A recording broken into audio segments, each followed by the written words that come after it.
Oh, yes. Coming at you live one more time. This is going to be a good one. I have put MILENA GROZDANIC through her paces prior to going live with you guys today. And she is not just what would we call it? A Janie come lately coach who decided she's going to help you get shit done. She's going to do it. How nice is that? Especially right now. Because I will be the first to tell you that I'm getting more and more each day resentful of this situation. I don't really believe it to be what it's represented to be. I'm not a conspiracy theorist, and that's not what we're going to talk about today. But I think that generally speaking, our reactions have been to fear and not to the actual medical situation. So I bring that up only to say this. Having so many people in fear has a psychic weight, right? So many people reacting. Every time I look on Facebook, it's like and it seems to be getting less and less each day, but there's still so many people so afraid. And what happens when we're afraid, there are a few things that happen. And one of them is very important for why you're here today. One of them is you have to downshift a little bit for a lot of us. If you're like a creative, empathic person, at least my experience and the experience of some people I've checked in with is I can't put in a full day of creative focused push. There's a certain cost to balancing all of the anxiety in the world right now. You know what I mean? Yes. Oh, yes. Yeah. And so, so there's a relationship there, plus which you and I were talking before we went live. And you were saying something about how some of us don't value structure, we value flow. That's very much me. Yes, I know. That's also me. And there is a lot of people right now who are creative. And when you look at the entrepreneurship, we are creative. We are problem solvers.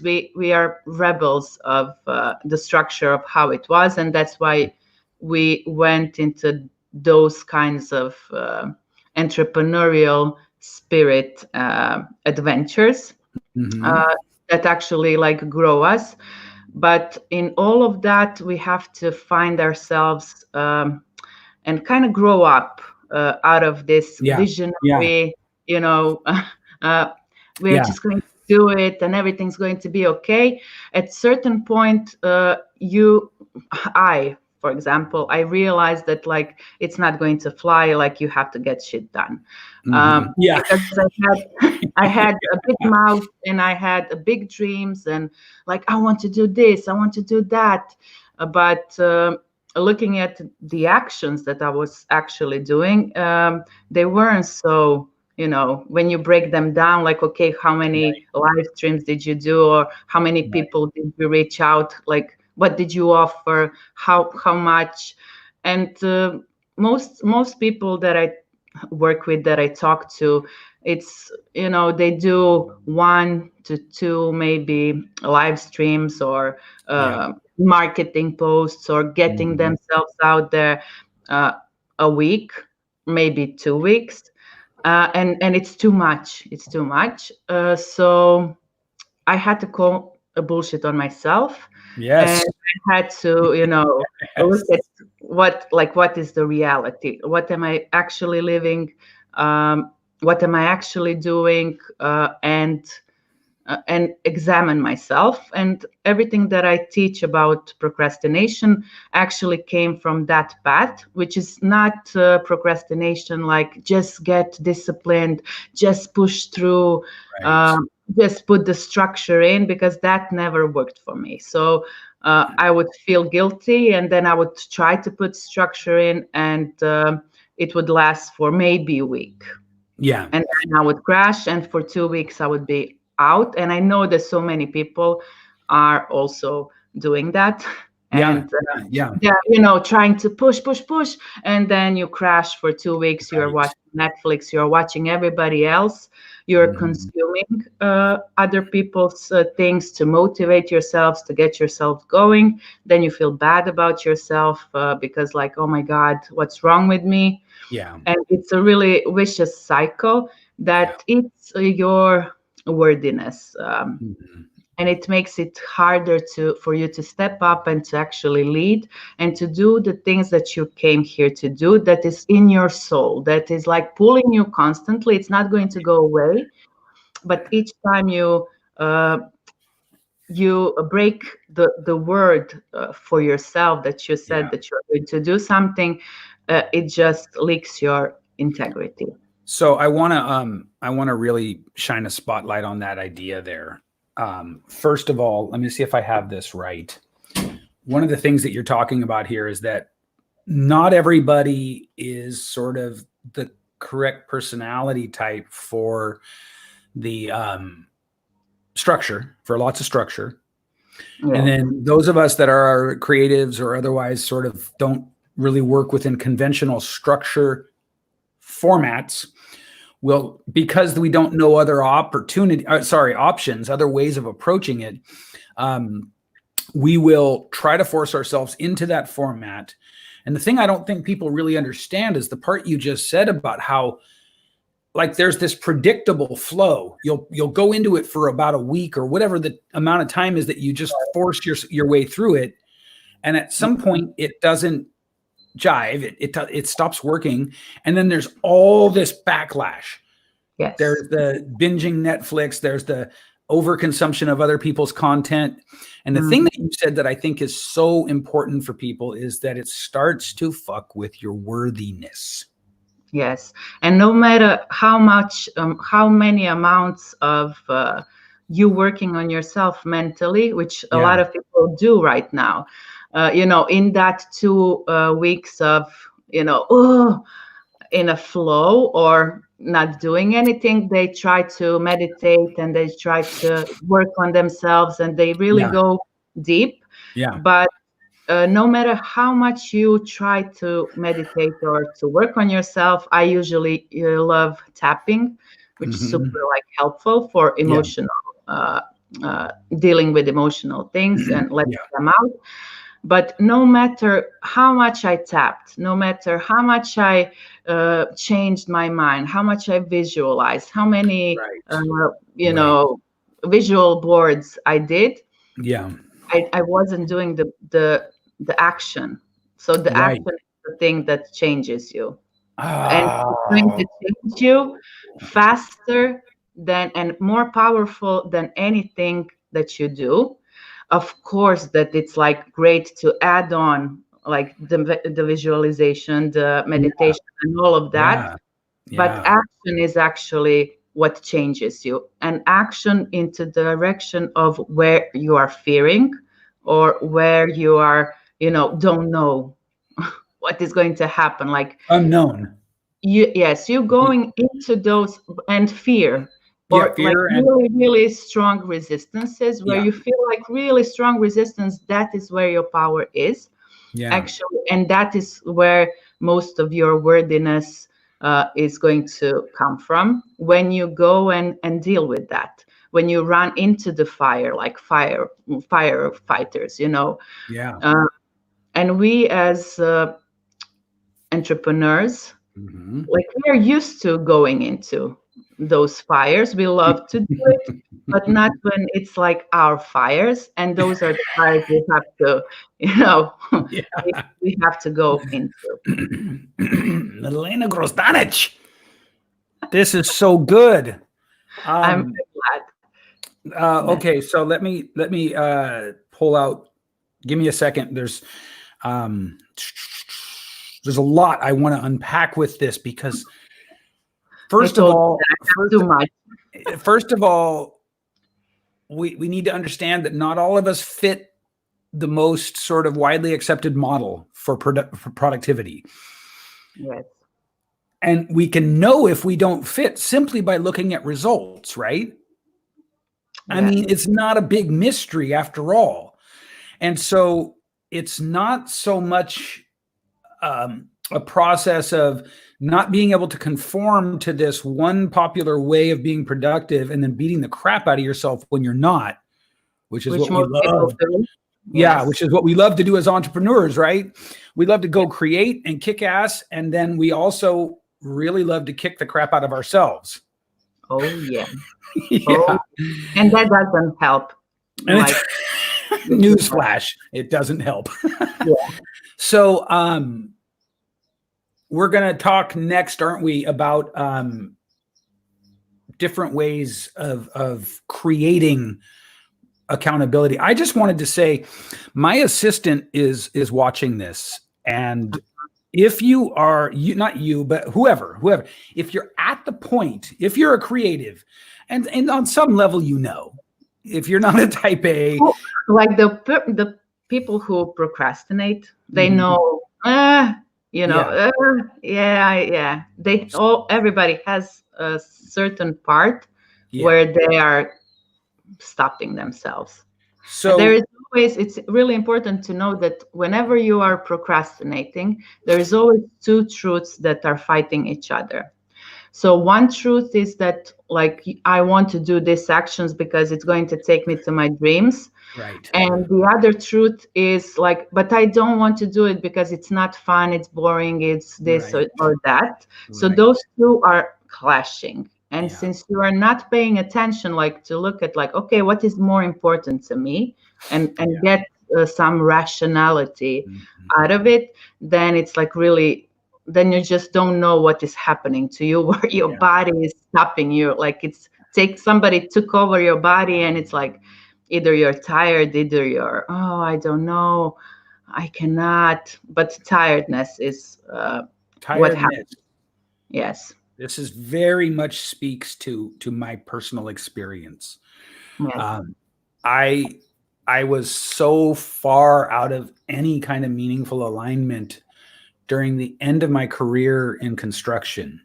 It was killing me. And so this is no exaggeration here. As a result, I would often have to take 2 and 3 naps a day. I was so fatigued, and I couldn't bring myself to give a damn about the next paint job. I couldn't bring myself to care. I would have a little burst of energy in the evening, and I would take care of everything for the next day's job for my crew that evening. And I wouldn't even check on things. And I drove that company into the ground. And that's what happens when you don't change our comfort zone, because it was your comfort zone. Like, you knew that you didn't like it, but what did you do? Nothing.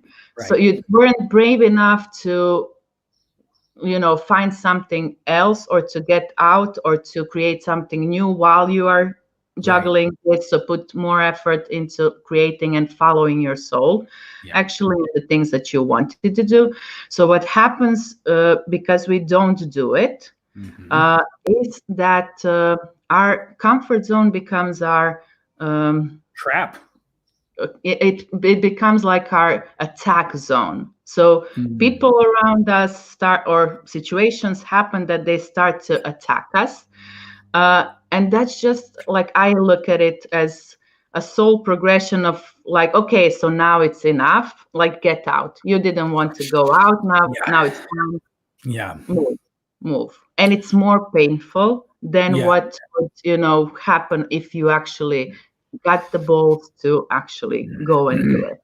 Yeah. And it's hard. I'm not saying it's easy. Perfect. That was literally what I was going to say next.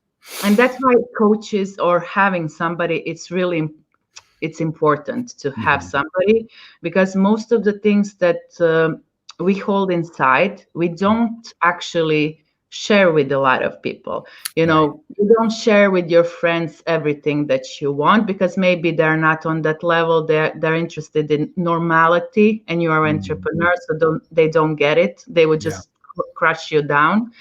So you don't share, and you're holding a lot of those things inside. So you do need a coach or somebody to be a cheerleader, but not just to say, like, yeah, you're doing everything right.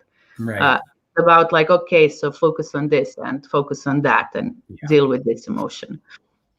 Let's talk then a bit about, now we've identified that not everyone fits into the most popularly accepted sort of idea of productivity. We've done a really nice job here of highlighting some of the ways that you might recognize that it's not you. Recognizing some of the sort of telltale signs that, hey, maybe this isn't for you. Just tell me about, like, how do I, as a creative, as a visionary type, how do I get more shit done? Okay, so first of all, it's really important to focus on yourself, because you, as a creative, or maybe an introvert, or somebody who cares. So like, we love to help other people. We love to do things for other people, which in the end leaves us being in the last place, or our business or our thing is in the last place when we have time. Yeah. So that is something to really consider, and to consider to create space and time for you, but not like just for you, for self-indulgent, but like for your work. And it can be 50 minutes a day. So start, or 25 minutes a day, but something so small that even if you don't know what you're going to do in those 25 minutes, just sit and think about your business. Think about the things that you want to do. Think about, who am I? What are my truths? Like, what am I here to give? So that you gradually stop looking at other people and listen to yourself. Communicate with yourself, because we rarely communicate with ourselves. So that journaling is really great way of you, like, asking yourself a question and hearing what your soul has to say, because it slows down that conversation and allows it to flow out. That's for example, like, some actionable thing for you to connect to. Who am I? Like, what do I want? What do I stand for? How do I want to impact people? And so that it's not jaded with, oh, what does that coach do? Or, oh, this guy does this, so cool, let me check him out. But like, really to start to trust yourself and trust your own voice, and allow it to flow through you, because that creativity that comes through you, from you, that's the shit that you need, actually. But in order for you to actually go there, what I love to give my clients is to do an integrity list. Like we talked before we started, the integrity and the worthiness piece is really connected to procrastination, because procrastination is you telling yourself that you are going to do something and you are breaking your own word. So your integrity is at danger, right? Yeah. So what usually people do is that they write down, for example, a list, of all the things that they need to do. And they're looking at the future, and they are writing down things that they need to do in the present and in the future. So what I tell my clients is that, like, no, don't even focus on the present and the future. Go back in the past. Like, what are the things that you didn't do that you know that you should have done? What are the relationships that are open? What are the things that you didn't confront, or with family or friends, or this or that, inside your business? What are some practical things? Maybe you didn't do a market research. You were always avoiding it. Like, what are those things that you didn't do in the past, that not that somebody told you, but you can feel it, like, I didn't do this and that and that.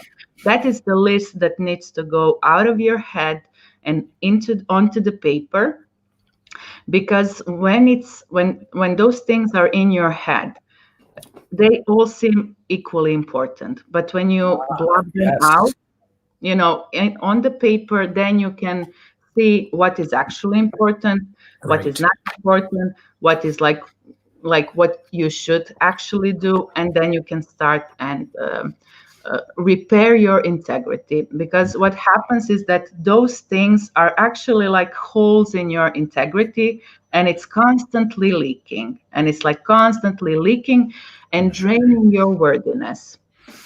So whoever comes from the outside and tells you, oh my God, Manny, you are so great. You did such a great job. Like, oh my God, how do you do it? Like, you will feel okay, but you will never take it, like, own it. Like, yeah, I am okay. Like, and I can get this shit done and that shit done, which is in sales and marketing crucial. So the certainty in yourself, it's not confidence, because I think that people confuse confidence and certainty, like, because they, confident, I'm just going to be confident. But when you're certain, you don't even have to puff yourself. It just exudes out of you. Yeah. And you are open to receiving everything that you actually want, because you know that you earned it. So that is a big, big thing. If you do that, that's just like little simple exercise. If you actually do it, the level of the strength and the certainty in yourself, everything that you are looking for in other people, you're actually going to find it by doing that process. Everything that you think that you need to learn, maybe more, or this or that, you will actually, on that path, you will find it. It's going to be given. And so we're talking about giving yourself time to reflect, time to get sort of in touch with you, listen to your own voice. Then we're talking about getting the things out of your head that you know are things you should have done. Yeah. What you said about things all seeming equally important in our heads is so important. Yeah. That alone, for anyone out there who's really vibing with this message, that piece alone is so powerful. It's not a fluke that so many people who you look up to and respect all publicly say that they journal. It's not an accident. It's not a coincidence, right? Journaling is really, really a potent thing. And so now we've got them all out on paper. We can begin to say, oh, actually 1, 3, 5, and 7 are super important, but 2, 4, 6, and 8, not so much. There's another piece there. Writing things, getting them out of our head and writing them down creates a lucidity, right? It creates a focus. Yes. It creates a clarity. So not just an ability to prioritize, but I like to tell people, think of your head as a bowl or a cup. Like, there's only so much that you could, or maybe your frontal lobe, right? Think of your frontal lobe that way. Your conscious processing, it can only hold so much. Yes. And so you don't want to entrust the really important stuff to just leaving it there. Oh, yeah. So it's really important. But I always like to emphasize, like, start first with the things in the past, because that is something that people overlook. They just like write down, oh, what do I need to do right now? Or what do I need to do to get me there? Yeah. But they don't ever go and close those, things in the past that they didn't do. Okay. Super, super important. It's like energetically, it creates really strong integrity within yourself. Mm-hmm. And then what I love to give my clients is to tell them, okay, so don't be afraid of that list. It's okay. It's not going to bite you. Just like throw it out. I love to tell them, okay, so take 1 to 2 things from that list and do it in 3 days. Yeah. If a task is bigger, okay, another 3 days, those 50 minutes that you set aside, mm-hmm. Because it's going to, we think that the things that we avoid take a lot of time to actually do, but when you are focused, then it really flows. You can get a lot of things done in 50 minutes.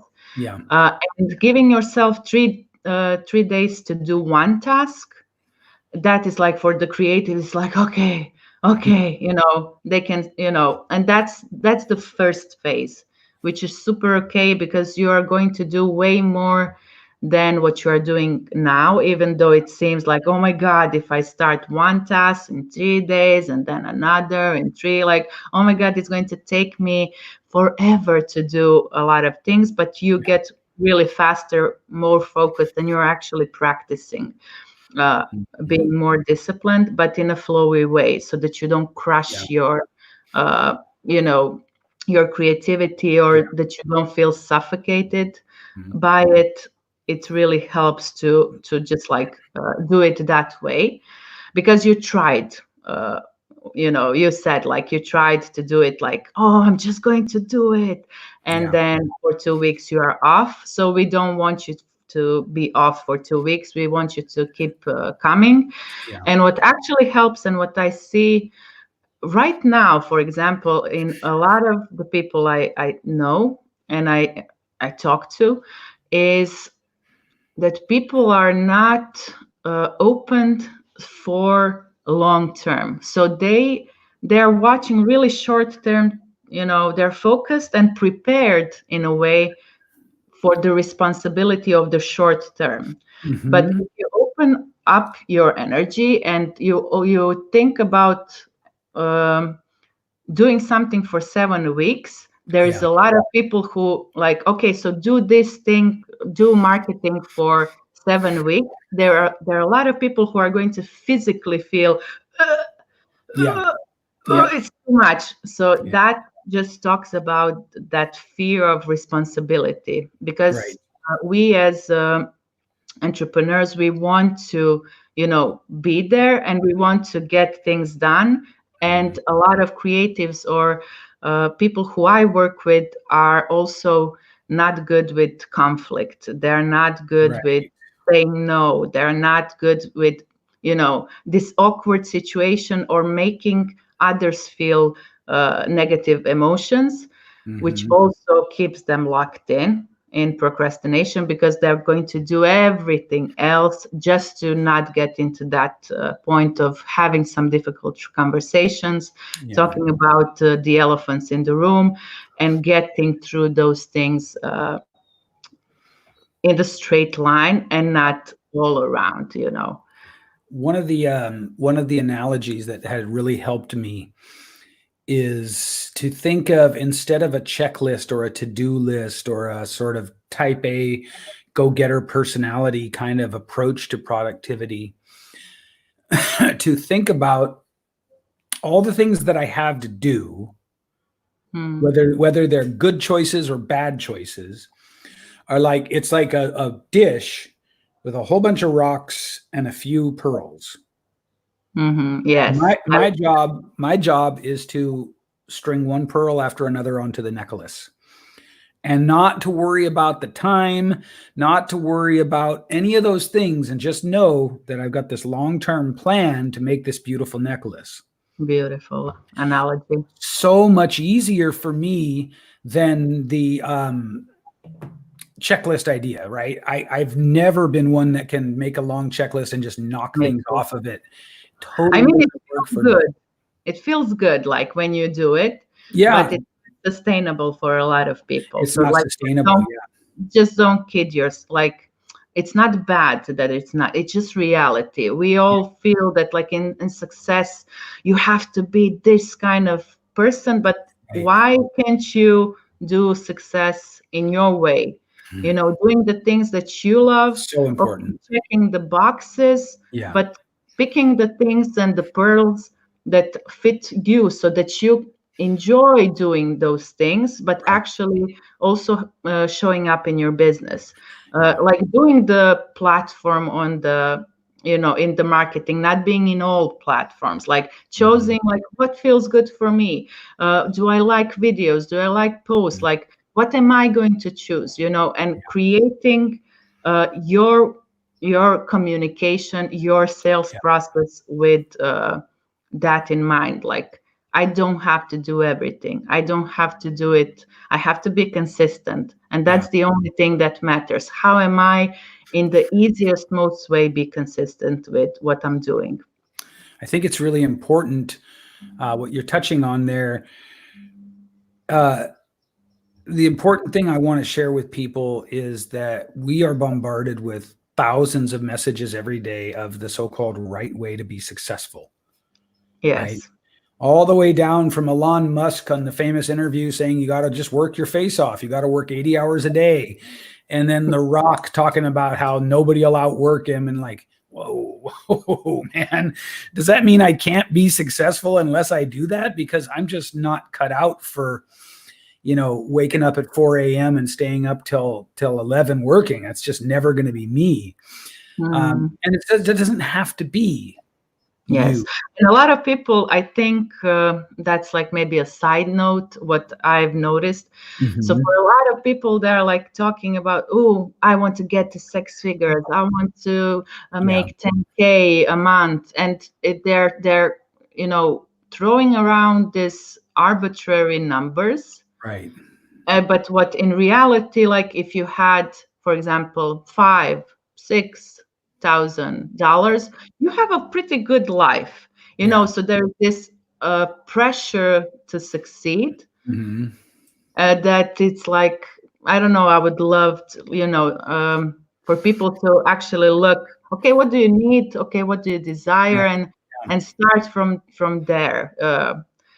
Because that also makes you procrastinate, like, because you are, you're always not good enough. You're always not there yet. You're always, but it's, I would look into that. Yeah, I think that's true too. And I would also say that I can assure the listening and viewing public, you don't have to force yourself into a style of working that doesn't work for you, or work massive hours, even to get to that $10,000 a month range, or that 20. You just have to be organized. You have to have certain systems in place. You have to market. You have to have like, how are you going to sell before you sell, so it's easier? There are certain things that need to be in place. How can you have what is like the biggest thing? For example, what I see why people procrastinate so much is that they don't have great products. So they cannot guarantee results with their products. And somehow everybody feels that that's okay to like, oh, I cannot guarantee, but like, okay, why not think, okay, who is my customer, and like, how can I make it so amazing for that customer to work with me, and like really think about them instead of only me, and really take that responsibility upon myself to create something amazing for my customer, for them to get results, not me. Even better if you can do it for them to get results to their customers and think in those terms. I think that the place that we are now, it really requires for people to step up more and to be more human, and to don't buy into that bullshit in a way that I'm authority, like these are my prices, this is my boundaries, and I'm worth it, and I don't care if they don't get results.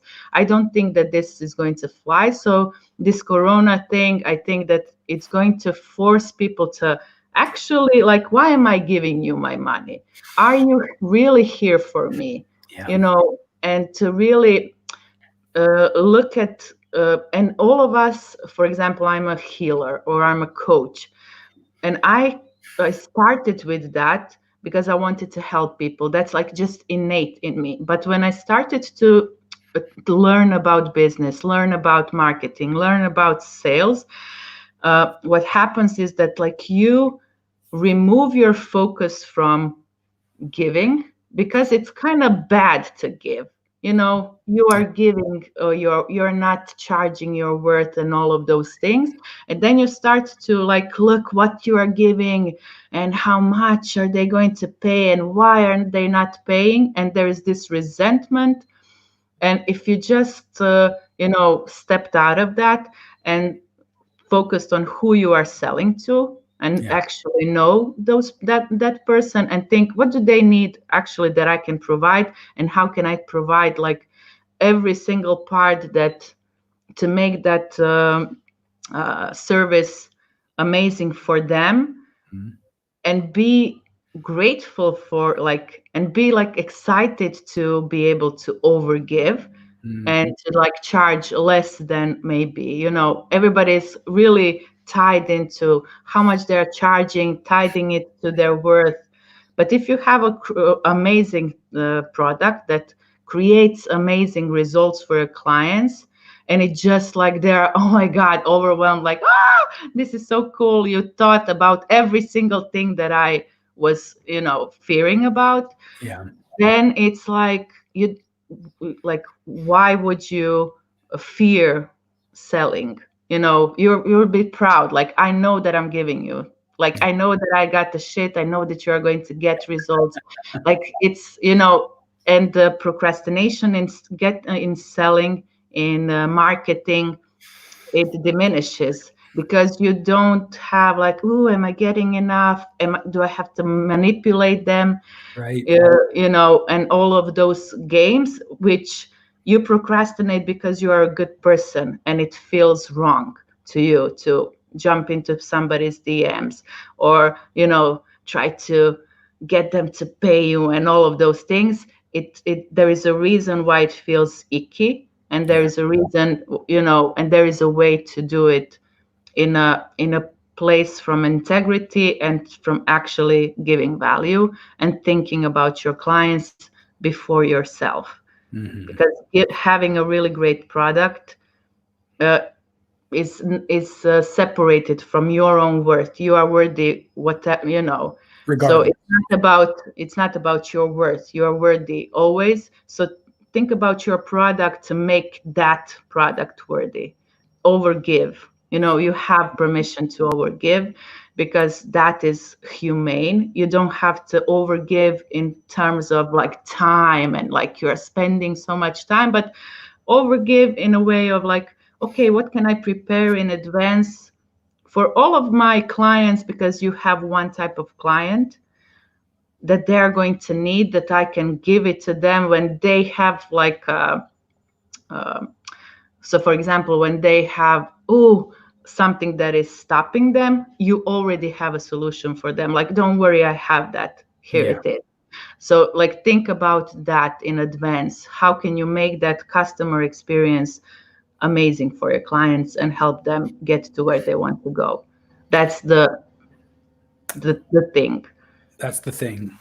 So then a lot of not being productive and getting shit done, according to you, really comes down to not laziness, not lack of focus. It's really a lack of sort of a values alignment, isn't it?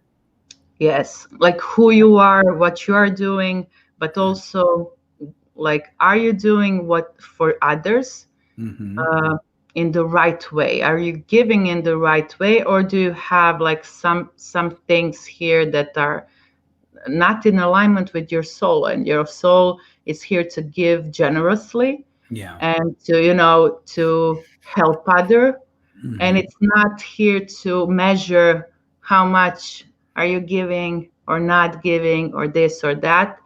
So really focusing on your clients, like really removing focus from your clients. For example, you are working with people on stage who are talking on stages, and I'm sure that you see them like getting anxious and having fear of public speaking when they're thinking, oh, how am I going to say this, or how am I going to do that? But instead, if they thought, okay, who is my audience? What do I want them to know? How can I improve their life? And speak from that place, it's just like a completely different ball game. It's not about you, it's about them. Yeah. And that's the point. In us, in coaches, in you know, entrepreneurs, like, you have to think about your client, like, what's in it for them, and how can I deliver it in the best possible way. So recap for us the process that you've talked about here today. And was there anything else that we left out, or did we get to the essence of it? So we probably left out a lot of things because it's huge. But it all comes down to, you know, creating that trust in yourself, listening to yourself, Right. Knowing who you are, and not like looking outside of yourself to like, oh my God, what do I need to do? But actually like developing that communication with yourself, that's super important. Creating a trust in your product, super, super important. And it's about your clients and not about you. That makes everything so much easier. You showing up so much easier. You marketing proudly and saying your prices so much easier.